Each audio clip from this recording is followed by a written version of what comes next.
the First World War made Hitler possible. The First World War gave him a purpose, an aim, a commitment, and subsequently a mission.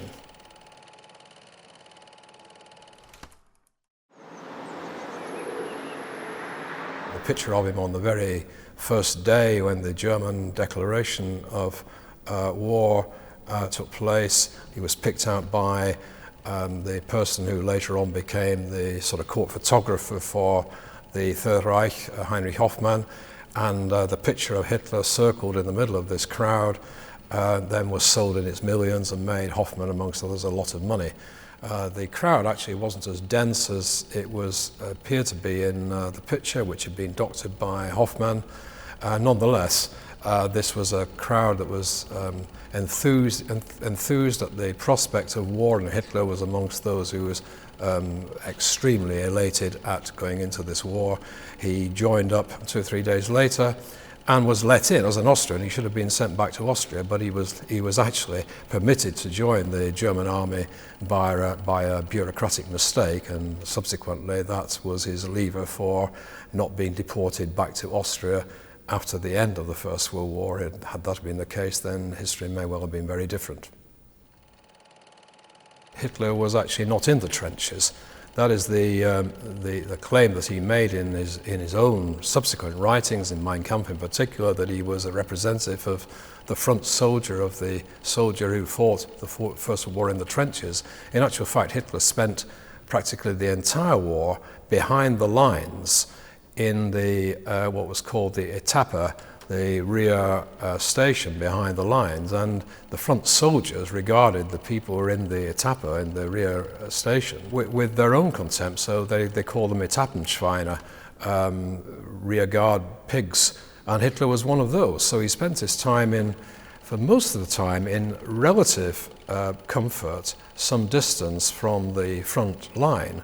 On the other hand, what he did experience was death and destruction all around him for 4 years, and he only had 3 very brief periods of leave in those 3 years. He genuinely felt at home in his regiment. He said so more than once, and he wanted to belong. It was a place where he felt that he belonged, because in 1915 he wrote one of the few letters actually that he wrote back from the trenches to an acquaintance back in Munich, where he spoke of the purpose of the war in his view, and he said the purpose of the war would be solved if at the end the homeland was cleansed of what he called foreignness. But if Hitler, who had certainly soaked up the anti-Semitic atmosphere in Vienna, speaks about foreignness in 1915 in a letter back from the trenches, you can be fairly sure that the Jews were not excluded from that.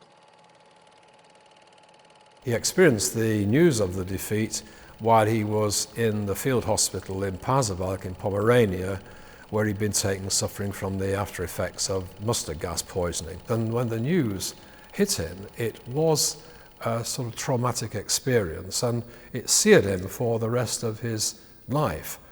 And when he left Pasewalk, it was to return to the army in Munich, not, as he said in Mein Kampf a few years later, with the determination to enter politics, because he wasn't in a position to decide to enter politics or anything else in November 1918. But when he went back to Munich, he found himself in the army and increasingly used by the army for its own purposes of indoctrination of soldiers who were about to be demobilized. And in that period where for a short while the communists held power in the city that Hitler was living in the army barracks, he learnt much more the ideological background, which would never leave him again, of the people that he regarded as the culprits for the war, the socialists, the communists, the Marxists, and the Jews, and he mingled all those together. So from now on,